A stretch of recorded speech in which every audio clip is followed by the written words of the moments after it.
Doctor Sadat Hossain, বিশেষ অতিথি মীর হেলালুদ্দিন, মাননীয় প্রতিমন্ত্রী চট্টগ্রাম চট্টগ্রাম বিষয়মন্ত্রী, উপস্থিত আমাদের বিভাগীয় কমিশনার সাহেব, ডিসি সাহেব সহ অন্যান্য অতিথিবৃন্দ। বিশেষ করে আমার সামনে আমি অনেক মহিলা দেখতে পাচ্ছি। এটা বাংলাদেশের যে কোনো সভা সমিতিতে এত মহিলা, সকালের নাস্তা তৈরি করো, দুপুরের খাওয়া তৈরি করো, ছেলে মেয়েদের স্কুলে নিয়ে যাও, তারপরে স্কুল থেকে আনো, রাত্রে আপনার দই সবুজ, তারপরে বিস্তা ইত্যাদি সব শেষ করে এই একজন মহিলা কেউ করতে যে তার পরিবারকে যে সেবা দেয়, এইটার মূল্যায়ন আমরা কোনো সময় করতে পারি না। আজকে ফ্যামিলি কার্ডের মাধ্যমে যারা তারেক রহমান সাহেব যে পিছিয়ে পড়া মানুষগুলো আছে বাংলাদেশে, তাদেরকে মূল্যায়নের জন্য প্রথমে বেছে নিয়েছেন যে আমাদের পরিবারের যিনি নারী প্রধান, তাকে যদি ক্ষমতায়ন করা না যায়, তার যদি সক্ষমতা বাড়ানো না যায়, তার যদি আত্মবিশ্বাস বাড়ানো না যায়, তার যদি সামাজিক সম্মান বাড়ানো না যায়, তাহলে আগামীর বাংলাদেশ করতে পারবো না। এবং এটাকে মাথায় রেখেই কিন্তু এই ফ্যামিলি কার্ডের কনসেপ্টটা সামনে এসেছে। যখন এই কনসেপ্টটা আসছে, এটা কিন্তু ছোটখাটো কোনো প্রকল্প না, এটা বাংলাদেশের অর্থনৈতিক যে সক্ষমতা আছে, আমাদের অর্থনীতির যে সক্ষমতা আছে, সেই সক্ষমতাতে এত বড় একটা প্রকল্প। 4 কোটি পরিবারের কাছে ফ্যামিলি কার্ড যাবে, 2,500 টাকা করে। আপনি যদি হিসাব করেন যে একটা অঙ্ক দাঁড়ায় বিশাল, এই অঙ্ক বাংলাদেশের অর্থনৈতিক সক্ষমতায় আছে কিনা এটা অনেকের মনে সন্দেহ ছিল। কিন্তু আমরা এই যে বাস্তবতাটাকে আজকে জনগণের ক্ষমতায়নের জন্য, নারীদের ক্ষমতায়নের জন্য এবং পরিবারের জীবনযাত্রার মান উন্নয়নের জন্য,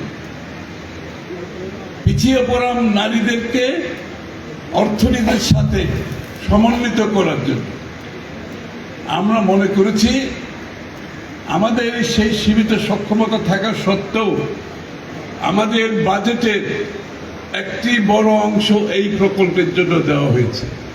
অনেক বড় বিষয়। অনেকে প্রশ্ন করেছে, আসলে কি সক্ষমতা আছে? আসলে কি এতগুলো পরিবারকে টাকা দেওয়া যাবে? আসলে কি বাংলাদেশের অর্থনৈতিক সেই সামর্থ্য আছে?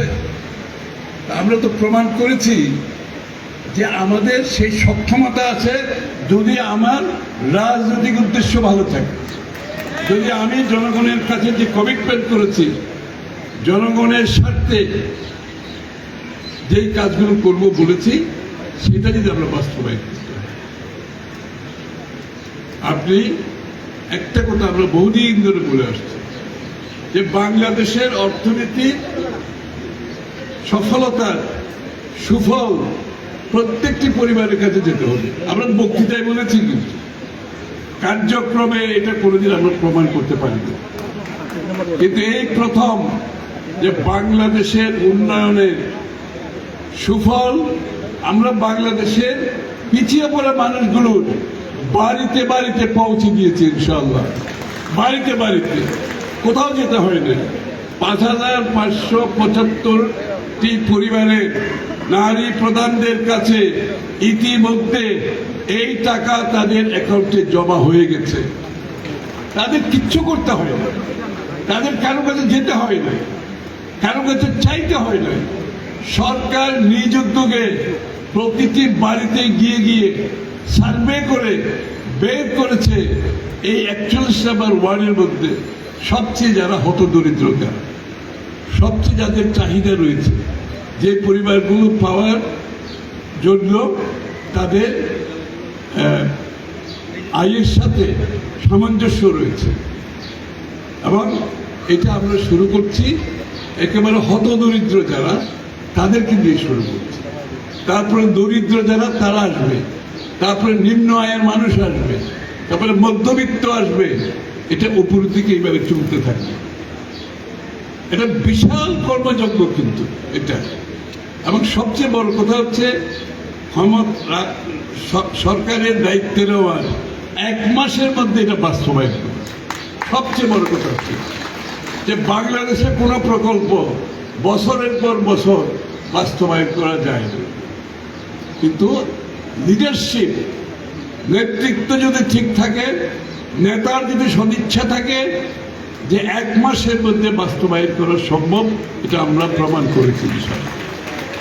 এবং এর জন্য আমাদের ডিসি সাহেব সহ সরকারি কর্মকর্তারা যারা এই কাজটি করেছে এত কম সময়ের মধ্যে দিন রাত খেটে, আমি তাদের কাছে কৃতজ্ঞতা প্রকাশ করছি, তাদেরকে অভিনন্দন জানাই।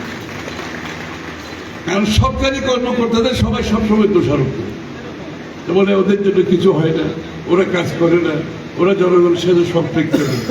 এই প্রকল্প তো প্রমাণ করেছে সরকারি কর্মকর্তারা জনগণের সাথে সম্পৃক্ত হতে পারে। এই প্রকল্প প্রমাণ করেছে সরকারি কর্মকর্তা এবং রাজনৈতিক কর্মী, সমাজকর্মী সবাই মিলে ঐক্যবদ্ধভাবে কাজ করলে ফল কি হয়, মাত্র 2 সপ্তাহের মধ্যে এটা প্রমাণিত হয়েছে। এবং এই ধারা অব্যাহত থাকবে। আমি আপনাদের বলতে চাই, তারেক রহমান সাহেবের যে কল্যাণকর রাষ্ট্রের চিন্তা, এটা কিন্তু প্রথম পদক্ষেপ। যে কল্যাণকর রাষ্ট্র, একটি রাষ্ট্রের সুফল শুধু কিছু উপরের মানুষ পাবে আর বাকি লোকগুলো বঞ্চিত হবে, এই ধরনের অর্থনীতি বাংলাদেশে আমরা চলতে দেব না ইনশাআল্লাহ।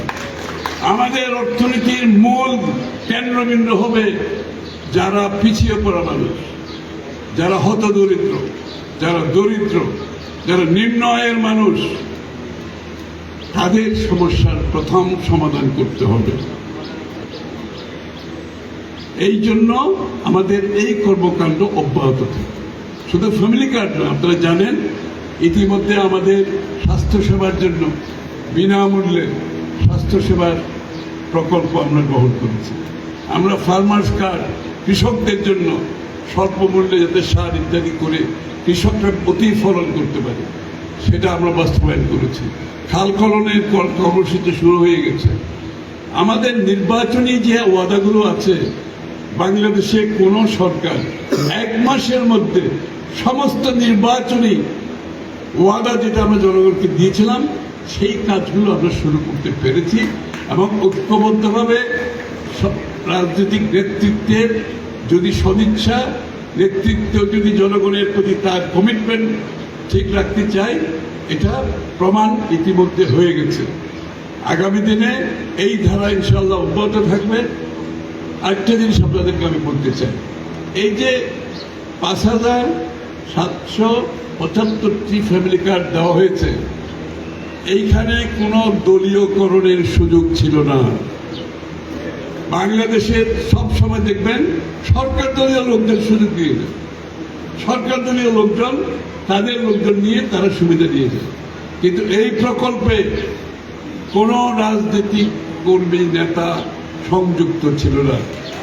এটা পুরোপরিভাবে সরকারের কর্মকর্তারা নির্দ্বিধায়, নির্বিঘ্নে, স্বাধীনভাবে এই কাজটা করেছে, যার জন্য দল মত নির্বিশেষে, ধর্ম বর্ণ নির্বিশেষে সবার কাছে এই সুযোগটা আমরা পৌঁছে দিতে পেরেছি।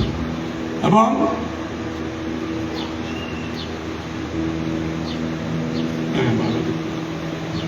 সুতরাং আপনাদেরকে আরেকটা আমি কথা নিশ্চিতভাবে বলতে পারি, আগামী দিনের এই দরিদ্র জনগোষ্ঠী যে সেবাগুলো আসবে, সবগুলো স্বচ্ছতার সাথে করতে হবে।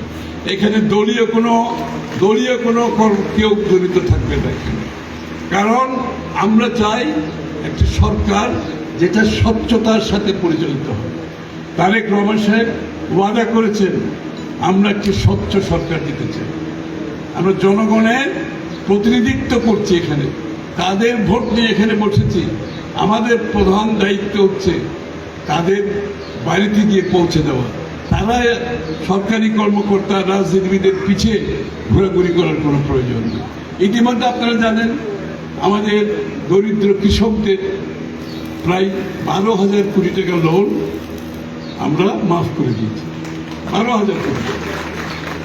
যেহেতু এই দরিদ্র কৃষক যদি তার লোন পরিশোধ করতে না পারে, তাহলে সে আর ফলনে সে তো তার মাঠে গিয়ে কাজ করতে পারবে, তার তো আর টাকা নেই, সে তো দায়বদ্ধ হয়ে গেছে। তার দায়বদ্ধতা থেকে মুক্ত করার জন্য আমরা প্রায় 12,000 কোটি টাকা তাদের সমস্ত দায় মাফ করে দিয়েছি এবং তারা নূতনভাবে তাদের কৃষিকর্ম শুরু করতে পারবে।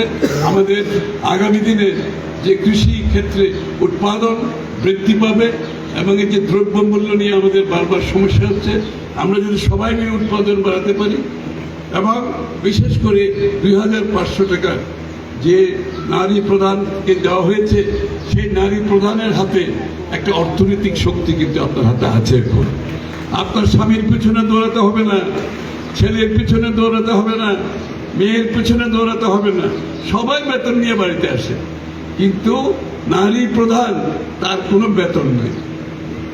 সরকার সিদ্ধান্ত নিয়েছে এই নারী প্রধানকে ক্ষমতায়ন করতে হবে। এই নারী প্রধানের হাতে একটা অর্থনৈতিক সামর্থ্য আমাদেরকে সৃষ্টি করতে হবে। সে যাতে সমাজে সমাদৃত হয়, সে যাতে নিজে খরচ করতে পারে। এই নারী প্রধান কিন্তু পরিবারের সবচেয়ে বেশি ভালো জানে পরিবারের কি কি প্রয়োজন, কি কি খরচ করতে হবে এবং কোথায় সাশ্রয় করতে হবে এবং কিভাবে কিছু টাকা জমাতে পারবে। এই যে আপনারা 2,500 থেকে যে মাসে 500 টাকাও বাঁচান, এই 500 টাকা দিয়ে আপনার আগামী দিনে ছোটোখাটো আপনারা শাকসবজি করতে পারবেন, হাঁস মুরগি পালন করতে পারবেন, ছোটোখাটো কিছু কিছু কাজ আপনারা বাড়িতে বসে করতে পারবেন। এটাও কিন্তু একটা অর্থনৈতিক কর্মকাণ্ড। এটা কিন্তু আপনার পরিবারের সাথে সাথে বাংলাদেশের অর্থনীতিতে এটা একটি প্রতিফলন করবে। সুতরাং এই কার্ডটি শুধু নারীর ক্ষমতায়ন নয়, শুধু পরিবারের প্রধান নারীর ক্ষমতায়ন নয়, এটা অর্থনীতিতে আমাদের বিশালভাবে আগামী দিনে একটা প্রতিফলিত হবে অর্থনৈতিক কর্মকাণ্ড। তো আমি আর দীর্ঘ বক্তৃতা দিচ্ছি না। যারা আজকে এই আমরা যাদের কাছে পৌঁছে দিতে পারছি, আমি আনন্দিত যে এখানে আসার আগে আপনাদের টাকা আপনাদের অ্যাকাউন্টে পৌঁছে গেছে। এই যে স্বচ্ছতা, এটা আমরা অব্যাহতভাবে রাখতে চাই। এই কার্ড কিন্তু স্মার্ট কার্ড। এই কার্ডের মাধ্যমে আগামী দিনে আমরা কিন্তু জাতীয়ভাবে সমস্ত সুযোগ সুবিধা এই কার্ডের মধ্যে দিয়ে আসবো।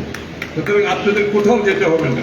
এই কার্ড, এই মাধ্যমে এই যে পাওয়ার আপনার হাতে দেওয়া হয়েছে, ক্ষমতা দেওয়া হয়েছে, এই কার্ড ব্যবহার করে আগামী দিনে আরো অনেক সুযোগ সুবিধা দেওয়ার আমাদের পরিকল্পনা আছে এবং এই কার্ড সার্বিকভাবে আপনার জীবনে সব কিছুর সাথে যত কর্মযোগ্য আছে, যত কর্মকাণ্ড আছে, এই কার্ডের মাধ্যমে আপনি পরিচালনা করতে পারবেন আগামী দিনে। আমরা ডিপিআই সেদিকে যাচ্ছি। সবাইকে ধন্যবাদ যারা কষ্ট করে আজকের অনুষ্ঠান আয়োজন করেছেন, তাদেরকেও ধন্যবাদ। এবং এই বিশাল যুগান্তকারী প্রকল্প বাংলাদেশের ইতিহাসে, দারিদ্র্য বিমোচনের ইতিহাসে, নারীর ক্ষমতায়নের ইতিহাসে আমি মনে করি একটি মাইল ফলক হিসেবে কাজ করবে আগামীতে। আপনাদের সবাইকে ধন্যবাদ। ধন্যবাদ। গণপ্রজাতন্ত্রী বাংলাদেশ সরকারের অর্থ মন্ত্রণালয় এবং পরিকল্পনা মন্ত্রণালয়ের মাননীয় মন্ত্রী